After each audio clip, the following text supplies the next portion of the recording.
Boas tardes a todos. Eu chamo Roberto. Son membro aquí do outubro do equipo @ Santa Mariña, que forma parte da Comandancia de Orense.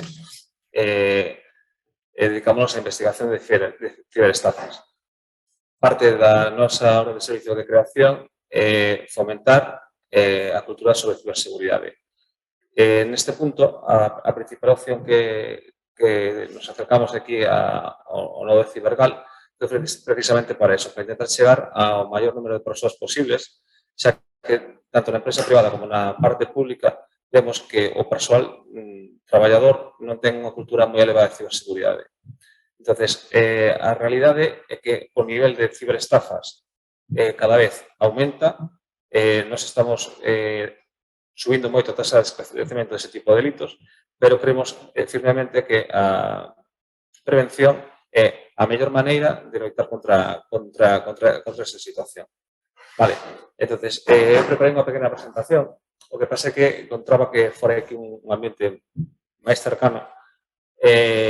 Como vai ser totalmente online, vou me valer destes medios, pero, bueno, vou quitar e poñer porque parece un pouco máis animado. Entonces, nun primeiro momento, vou compartir esta pequena pantalla, que é unha presentación de PowerPoint, na que imos ver os enlaces que eu vos vou a propor. A primeira parte é no que se basa esta charla é no ser humano e na enxeñería social. A enxeñería social defínese como a técnica que empregan os ciberdelincuentes para gañarse a confianza do usuario e conseguir así que faga algo baixo a súa manipulación e engano. Como pode ser executar un programa malicioso, frente ás súas claves privadas ou comprar en sitios web fraudulentos. En base á experiencia que temos na investigación e nas dilixencias que recibimos, isto non hai un perfil de víctima. Desde alto nivel de estudios, xuventude, persoas maiores, persoas desempregadas, empresarios. O sea, abrangue a todo o estrato social. Calquera de nós pode ser víctima dunha ciberestafa. Por qué? Porque, afortunadamente, a xente confía na xente. E iso demóstrase pola alta tasa de incidencia deste tipo de delitos. Imos recorrer nesta presentación unha serie de hitos para chegar ao final a falar das políticas que se deben implementar sobre ciberseguridade. Nun primeiro momento, esta noticia de 2016, xa o fraude do CEO xa conseguía 26.000 millóns de euros, perdón, de dólares. É unha cifra bastante importante. Que sucede? Se nós agora accedemos a esa información, as cifras de hoxe non se publican, porque moitas corporacións denuncian, pero exixen que non se diga que foron vítimas desa estafa, cosa que é moi razonable. Pero se tú, como ciberdelincuente, queres analizar unha organización, unha empresa, o mellor é LinkedIn. Seleccionei este artigo porque imos ver que ventaxas nos dá como usuario. Eu son usuario de LinkedIn, contactos, por suposto, un perfil. Además, se temos activado un perfil público, calquer persona pode velo. Por exemplo, agora creo un perfil e digo que son enfermeiro. Ben, entonces, poño unha fotografía, poño que teño un título, que teño un perfil, empezo a enviar solicitudes de xente. A filosofía de LinkedIn é que canta máis sea a túa rede de contactos, moito mellor. Entonces, sempre vai haber moitas persoas que te van a aceptar sin validar ou sin coñecerte. Vale? Logo, as empresas tamén utilizan esta rede para captar talento.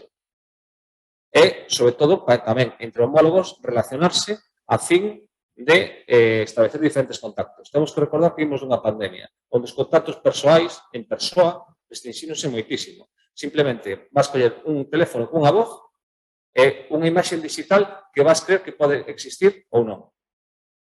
Empleo. As persoas, é lógico que tú, como unha empresa se pode dirixir a ti para coller empleo, que ti te dirixas a esa empresa para intentar promocionar ou chegar a outro tipo de contactos, ben freelance ou ben asalariado.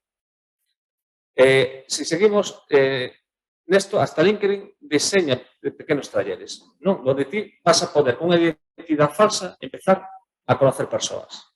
Que quere dicir isto? Que as redes están para un uso positivo, pero un ciberdelincuente pode crear unha identidade falsa e sacar moitísima información sobre a estructura dunha empresa. Cargos, centros de proceso, centros administrativos, relacións comerciais, etc, etc, etc. Entón, é moi importante que, aínda que teñemos que utilizar as redes, temos que aprender a contrastar a información ou as persoas que nos contactan. Ben, se seguimos con isto, basándonos na confianza humana, unha das estafas que tamén estamos vendo moito é algo tan humano como as relacións.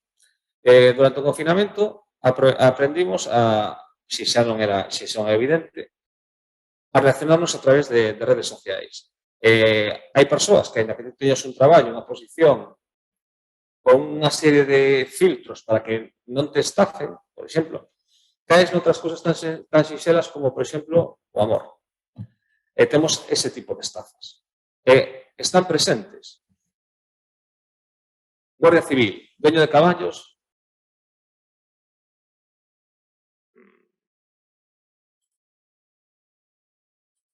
Me permite. Bueno, se buscades Guardia Civil, dueño de caballos, sin miembro del PP, ¿quién es Amador? El estafador del amor. E aquí en Ourense se detivemos aunque se facía pasar por militar.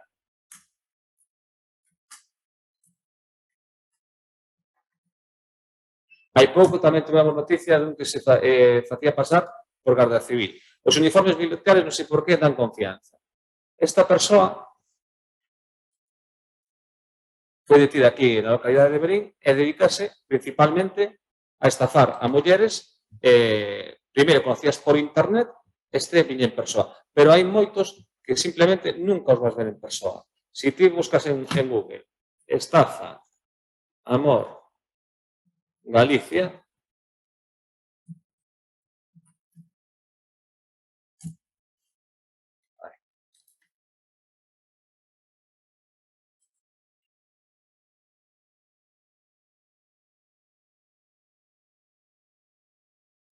ides a ver diferentes tipos de modalidades, están concretamente os nosos homólogos da Policía Nacional. A Policía detecta en Galicia un mercado negro de estafas cibernéticas. En estas nas que retrata tamén están o que se considera estas estafas do amor. Nos temos cantidades entre 1.000 euros, 15.000 euros, 20.000 euros que son capaces as persoas de enviar sin haber visto nunca esa persona. Normalmente ou te contratan por redes sociales como Facebook ou en Instagram e logo pasan xa a contactos con WhatsApp. Establecen unha relación, preguntas e intercambio de fotografías. Isto pode derivar ben nunha estafa de intercambio económico por pedir axuda, unha enfermedade, paro, ou se produce un delito tamén de sexting, cando se envían imaxes íntimas e logo intentan chantaxear con eses vídeos ou imaxes. Vale? A Garda Civil está as 24 horas do día a través do 062 para, ante calquer situación, non para xulgar, sino para axudar. Vale? É mellor 1000 veces cortar a tempo e chamar, porque podemos a traballar desde o primeiro momento para intentar poñer esas persoas a disposición judicial.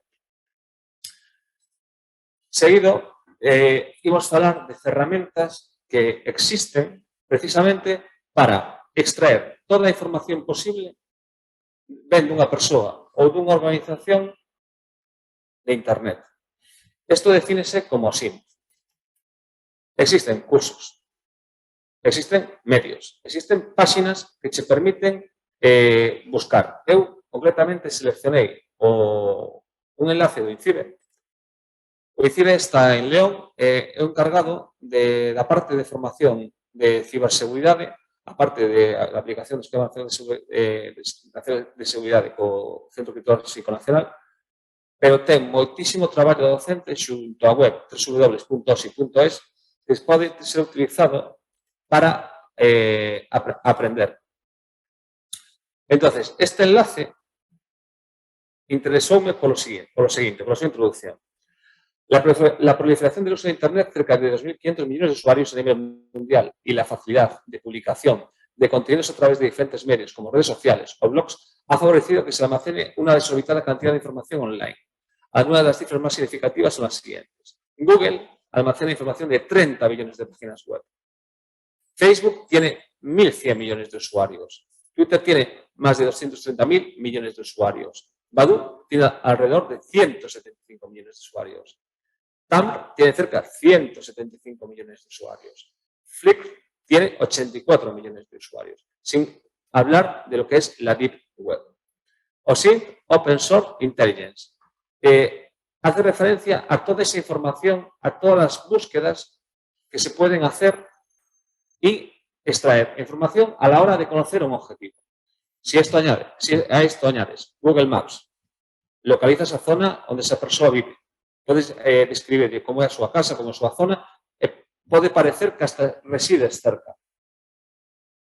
Se te analizas as redes sociais das diferentes persoas, ao final eres capaz de chegar ás persoas que están en conexión. Por que isto é importante? Porque neste caso concreto nos estamos en Galicia. En Galicia temos unha historia na que a emigración forma parte da nosa vida. Seguro que todos que estamos aquí, ou se non é o vosso caso, calquera persona que coñeceres ten familia migrada. Entón, que sucede cando ti recibes un correo electrónico dunha persoa ou unha comunicación? Pode ser verdade ou non. Pero é moi importante que vos dedes conta de que na actualidade existen 4.000 millóns de usuarios de correo electrónico a nivel mundial.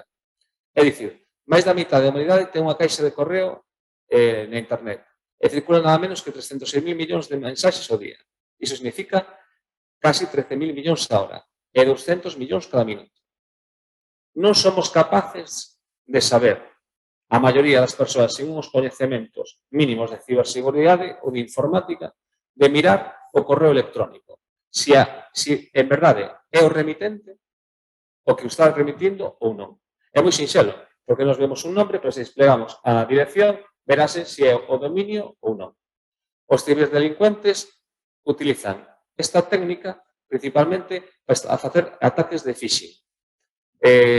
Mostraremos máis adiante, pero Banco Santander, BBVA, Abanca, La Caixa, Banco Sabadell, probaron con correos, probaron con a Garda Civil, probaron con Catastro, probaron con Facenda, de tal maneira que a única finalidade é obter os datos bancarios. Pero, que fan? Envían un correo electrónico como se fora unha identidade corporativa. Vale? O principal de todo isto é darse conta que simplemente con unhas normas básicas de prevención podemos evitar moitísimos delitos. Levamos 50 anos de correo electrónico. 50 anos. Recordade que o teléfono ten máis tempo, non sei se recordades cando as chamadas con oculto ou cando sonaba o teléfono na casa e non sabías quen se estaba falando. Vale? Entón, é moi importante que aprendamos a contrastar esa información. Temos que utilizar internet, temos que utilizar o correo electrónico, temos que utilizar as redes sociais, pero é importante que dediquemos tempo a ser configurar unha privacidade para ser conscientes de que contidos estamos publicando.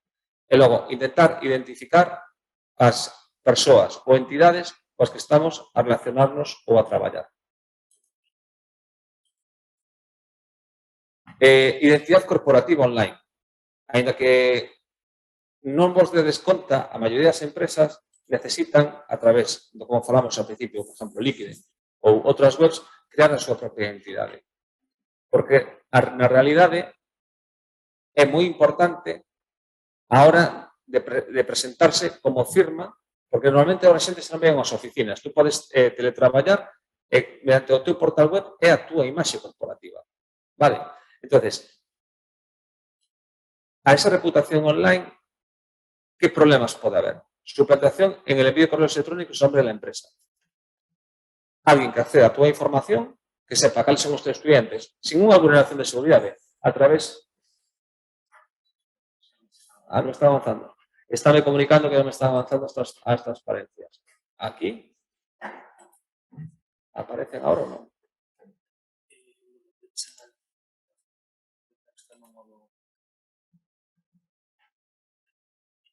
Vamos a ver. Ahí, ese. Estamos ahí. Bueno, estábamos a explicar el tema de identidad corporativa. Todas las empresas necesitan unha identidade corporativa coa cal se relaciona. Vale? A mí me ha pasado moitas veces que ante a gran mobilidade laboral que hai, estableces un contacto con unha persoa e de repente esa persoa xa non traballa na empresa. Entonces, hasta que localizas a esa persoa encargada, pues pasan os días de teléfono ou pasan as chamadas. Vale? Que sucede? Que pasa se o delincuente se adianta a todo isto? Se o delincuente se adianta a todo iso, temos que ser capaces de non perder o hábito de contrastar a información, de chamar a persoa que coñecemos para ver se esa persoa realmente ten información ou non ten información.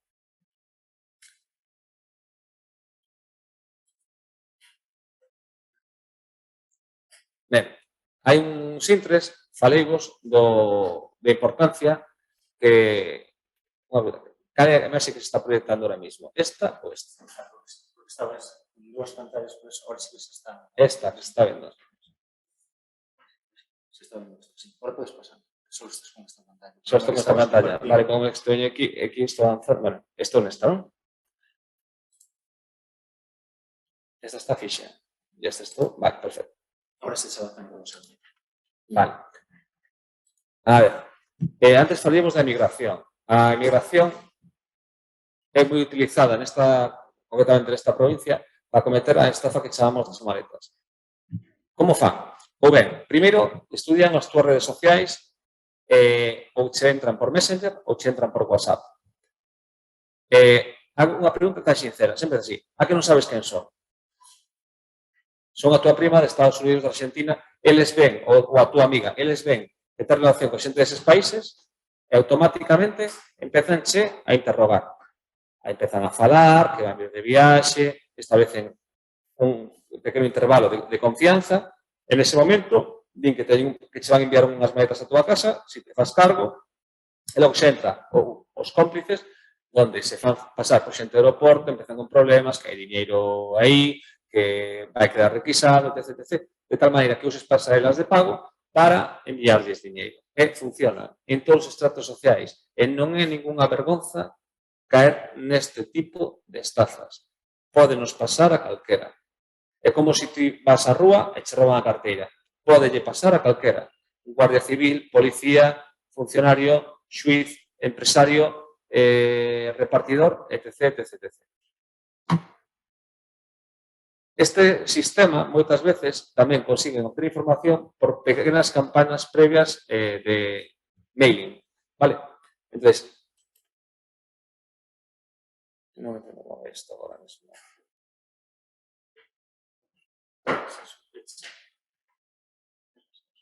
¿Dónde está? A ver. Pero ir para atrás.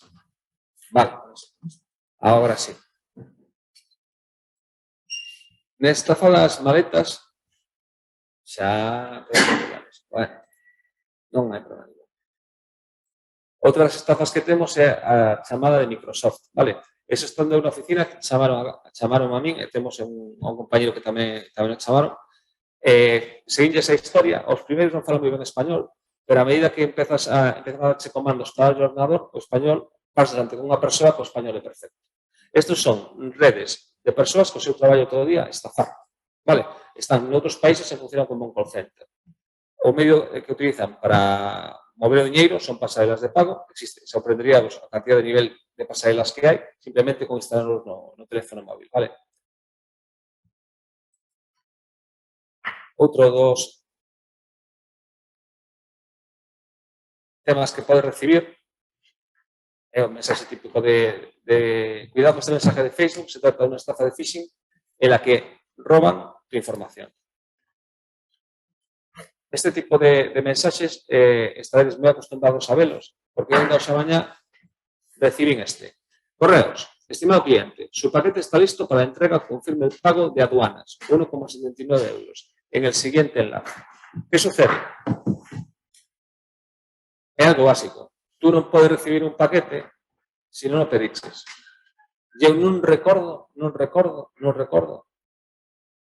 que ni me tocara a lotería sin xogar, ni me tocara un premio sin xogar, ni nada polo estilo. Ainda outro día falaba unha compañera de que lle había tocado, creo que era un teléfono móvil, ¿no? Sin xogar. Entonces, claro, ela estaba empezando a seguir as indicacións que lle decían e pedíanlle moita información. Preguntoume, e decíanlle, pero xogaches algo? Non, pero que me seleccionaron. Xa, pero ti xogaches? Ou quen te seleccionou? Donde sacaron a tua información? O sea, o premio motivaba moito máis co feito de darse conta que é unha estafa. Que pasa? Ainda así preguntou e afortunadamente cortamos esa estafa. As entidades bancarias, por exemplo, o Banco Santander, nós, desde o equipo Reba de Ourense, entrevistámonos cos principais bancos a través do Plan Coopera, que dirixe o capitán José Luis Casas Ribeiro, en representación da delegación do Teniente Coronel da Provincia de Ourense, cos diferentes departamentos de ciberseguridade, vale? Entonces, as ciberestafas fan moito daño á conta de resultados dos bancos e tamén aos diferentes seguros que teñen contratados. Entonces, que sucede? Os propios bancos consideran que é importante dar formación aos seus clientes sobre este tipo de campañas. Por qué? Porque, ao final, este tipo de estafas influe ben na súa conta de resultados, na súa imaxe corporativa ou nos seguros que teñen contratados para evitar estes problemas. Neste en concreto, podría haber collido a de calquera banco, vale? Dinche, como percibir as redes sociales, envío de mensaxes, chamadas telefónicas. Cales son as empresas de utilización? Pois, os que o dixen antes. Agencia tributaria, correos e telégrafos, Guardia Civil, empresas privadas como Dropbox, Microsoft, Apple, Iberia. Calquer empresa que buscan os teus datos bancarios, que é o teu número de tarxeta, a fecha de caducidade e o CBC. Intentan explicar na web que cada cousa. Por exemplo, neste caso de phishing, que frecuente selecciona a marca a que vai a suplantar. Continuación, información carácter do usuario, etc. O phishing evolucionou a utilizar os SMS que te chegan para validar ben Apple Pay, Samsung Pay, banca online, para facerse co control da mesma. Vale?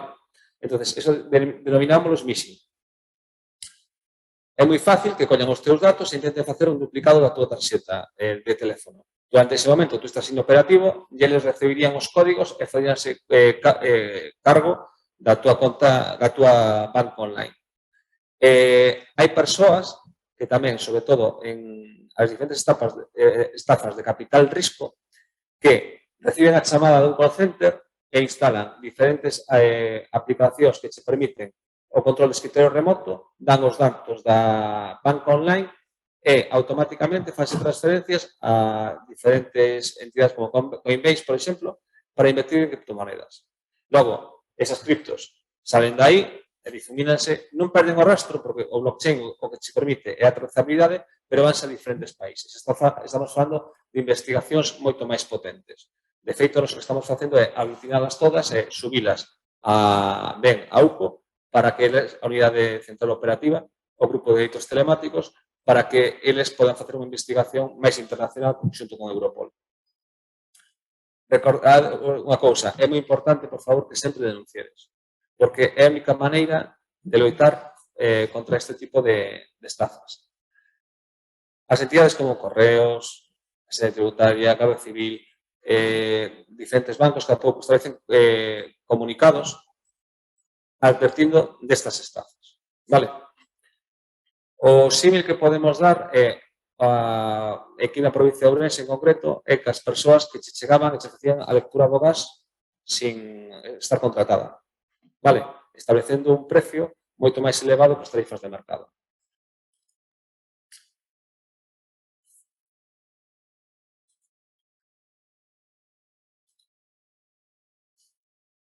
Outro delito que estamos notando moito en empresas e ben en administracións públicas, xa, non sei se vos acordades de WannaCry, é ransomware. Isto é, ti recibes un software malicioso, este software instálase nos teus sistemas, encripta os teus sistemas e pídeche un rescate para volver a desencriptar a información. Ben, pagar non che garantiza que che devolvan esa información. Eso xa é o primeiro. Hai unha primeira noticia que tuve desto, foi un compañeiro que me falou dunha empresa que tiña unha facturación de 5 millóns de euros ao ano. Pois esa empresa non tiña implementada unha copia de seguridade. Hai moitísimas empresas ou moitísimas particulares que na súa vida diaria non teñen copia de seguridade da súa información. Entón, fai ser moito máis víctima desta tipoloxía delictiva. Por exemplo, para que vos dedes conta unha cousa, cantos de vos que pasaría se vos roban un móvil? Cantos de vos poderíades restaurar a información que tiñades del? Hai moita xente que non quere nin pagar por almacenar na nube, nin ten discos duros externos, nin outros sistemas de copias de seguridade. Pois, as empresas pasa o mismo. A que se debe isto? Outro día tuve unha entrevista co responsable de ciberseguridade de Coren. Comentamos o mesmo, que, por desgracia, a inversión en ciberseguridade vese como un gasto, non se ve como unha inversión. E aquí, en Ourense, vaise instalar o Centro de Ciberseguridade de Xunta de Galicia, hai unha facultade de informática, hai varios centros de CT, e hai moito talento, e unha das opcións ou saídas profesionais que eu animaría a xuventude a coller, porque en calquer sitio que teñas unha conexión a internet podes traballar. E sería unha maneira de fomentar ese talento, tanto para homes e, sobre todo, para mulleres, moi necesarias nesta industria. Dentro da Garda Civil, colaboramos coa Fundación Spinning Girls, constame co Colexio de Enxeñeiros, tamén realiza campañas para captar o talento femenino.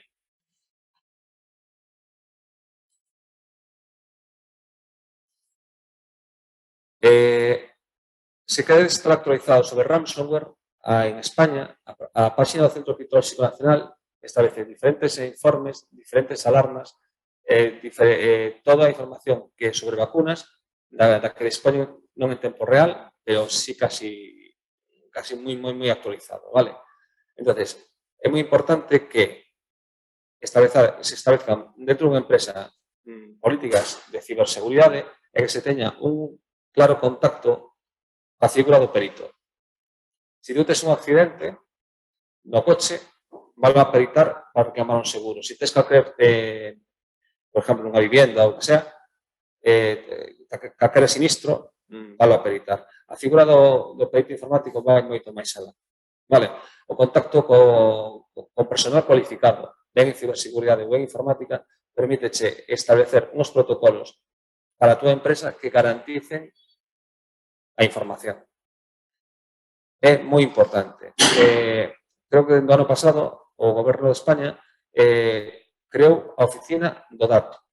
De tal maneira que toda esa información que vos falei antes que existe, que tamén son os delincuentes, que teñen as administracións públicas, que teñen as empresas privadas, vai ser algo que vai xenerar riqueza, moita riqueza, o seu análisis. Vale? Se vos pusades por aquí, vedes, é un entorno moi sencillo. Un documento, directivas, informes, e permíteche intentar saber que pautas podes seguir ante diferentes ataques de malware.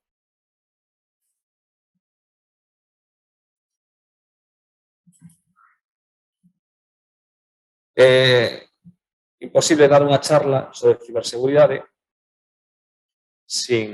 non me permito os anuncios, sin falar de Pegasus. Vale? Pegasus, simplemente que poñer en internet, salen moitísimas noticias. Un software espía. Perfecto. Non vou entrar a valorar, porque xa o Fernando digo un pequeno artigo sobre como funciona este software espía. Todos sabemos como funciona.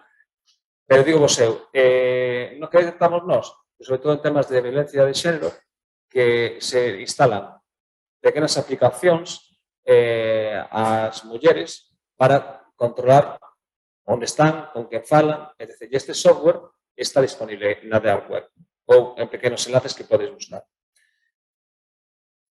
O seu uso, neste caso, estaba baixo as estritas ordes dun xuíz, se dá unha cobertura legal, pero hai diferentes estados ou empresas que utilizan para roubo de información e espionaxe industrial. Ben, por que poño o fincapé nesto? Por unha razón. Porque parte dese malware, que é un término xenérico para falar deste tipo de software espía, é moi utilizado. Moi utilizado. Xa vos digo, roubo sobre todo, de infraestructuras críticas, pequenos roubos de información industrial. Vale. Temos diferentes artigos, pero eu animaríamos a que buscarades esta búsqueda que eu fixen en internet. Isto é de cando eu estaba na universidade. Foi un detalle con que me quedei, que xa daquelas me interesaba a ciberseguridade. A búsqueda é sencilla. Algoritmo RSA. Se tú vas ao algoritmo RSA, ponche que os seus fundadores son Rivest, criptógrafo en el MIT, Shamir, es un criptógrafo israelí, fue uno de los inventores del algoritmo RSA y ha hecho numerosas contribuciones a los campos de la criptología y las ciencias de la computación. Si seguimos este hombre,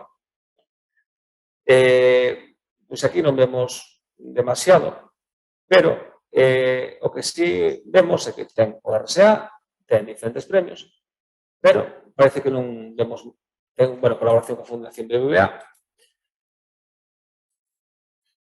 pero si saímos aquí onde a presentación que eu tiña eu, aparece o Instituto Weizmann de Ciencias. Este instituto, que se dedica en concreto ao estudio de informática e da ciberseguridade, data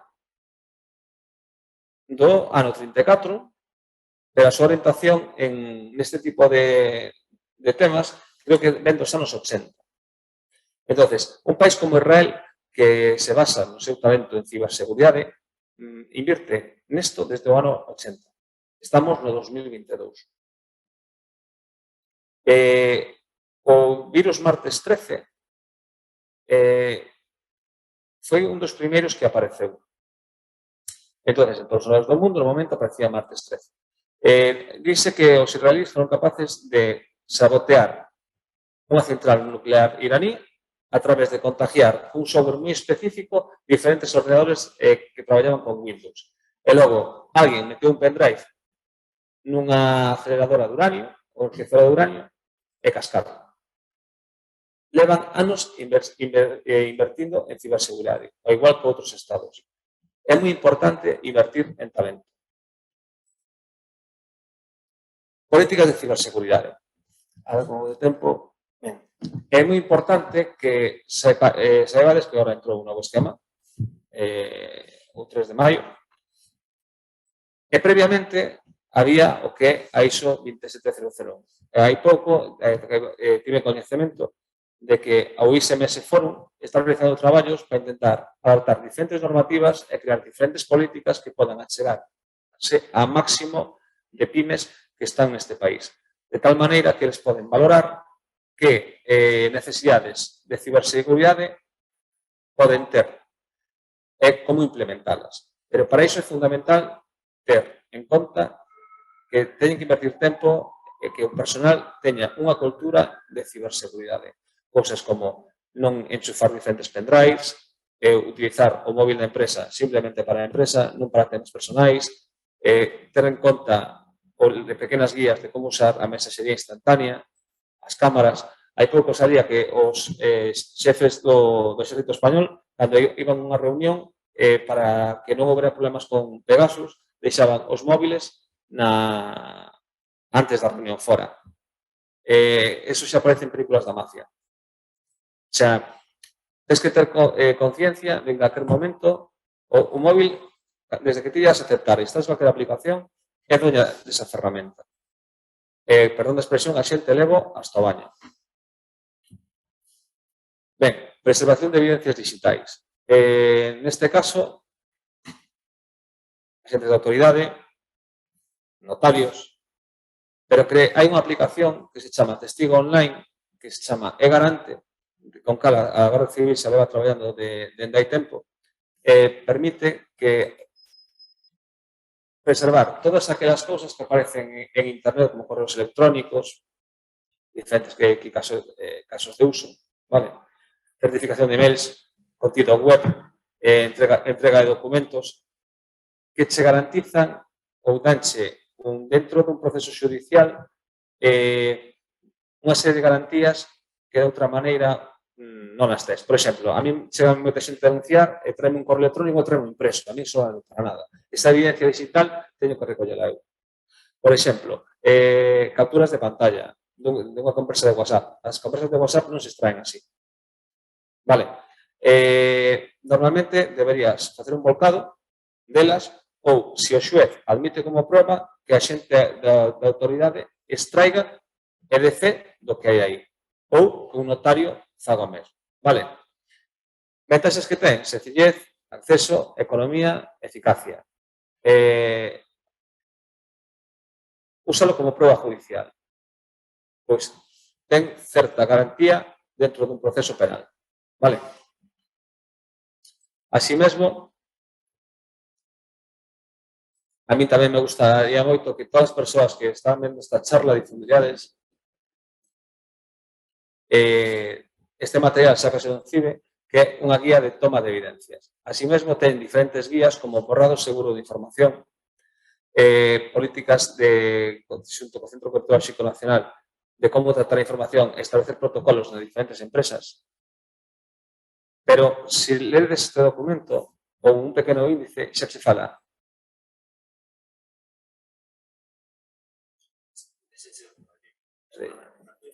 A ver, perdón.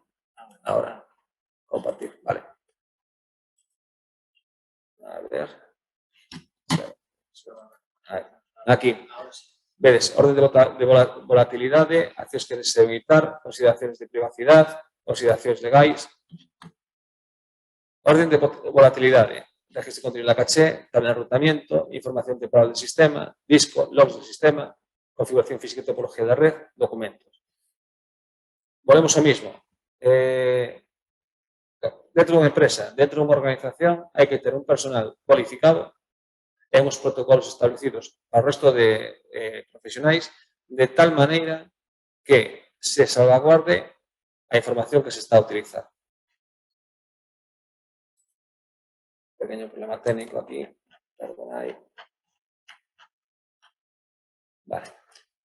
Xa por último, mostrarnos que estamos nunha situación na que no mundo dependemos tecnolóxicamente de internet, dependemos das aplicacións, as maioría das empresas ou startups ou grandes gigantes son tecnolóxicos, chámense Meta, chámense Google, chámense Twitter de Elon Musk, pero é moi importante que vexades que a Unidade 180 de Corea do Norte, unidade para a guerra cibernética. Esta unidade é a que permite que ese país teña divisas. Dedícase principalmente ao roubo de entidades bancarias asiáticas transformaos en criptos, pero consigue que teñan divisas. A unidade china é a 61398. En teoría, o novo enemigo de Estados Unidos. A maioría dos países teñen unha pequena sección de ciberguerra ou ciberespionaxe, como se querades chamar, o que fan é defender o ciberespacio do seu país. En España temos un mando único de ciberdefensa que, chamado Centro Tecnolóxico Nacional, pois establece a seguridade do ciberespacio dentro daquilo que afecta a España. Fano ben, pero necesitan máis recursos, necesitan máis persoal. Neste camiño temos que ir todos da man e aproveitar moi ben todo o que temos. Vale? Pero por iso estas charlas son importantes para incrementar a cultura sobre ciberseguridade e, sobre todo, denunciar, saber que recursos hai a vosa disposición. Nos, no 062, estamos as 24 horas do día para botarnos unha man no que sea. O equipo arroba constituíuse como unha primeira resposta ao ciudadano ante este tipo de estafas. Todos aqueles temas que por capacidade operativa non se abarquen para nós, remítense ao grupo de delitos a través do DITE, aquí da comandancia, depende de Policía Judicial, ao grupo de delitos telemáticos. Vale? Cada vez hai máis persoal, cada vez este persoal recibe unha formación máis precisa, é moito multidisciplinar, está orientado exclusivamente a esta tipoloxía delictiva.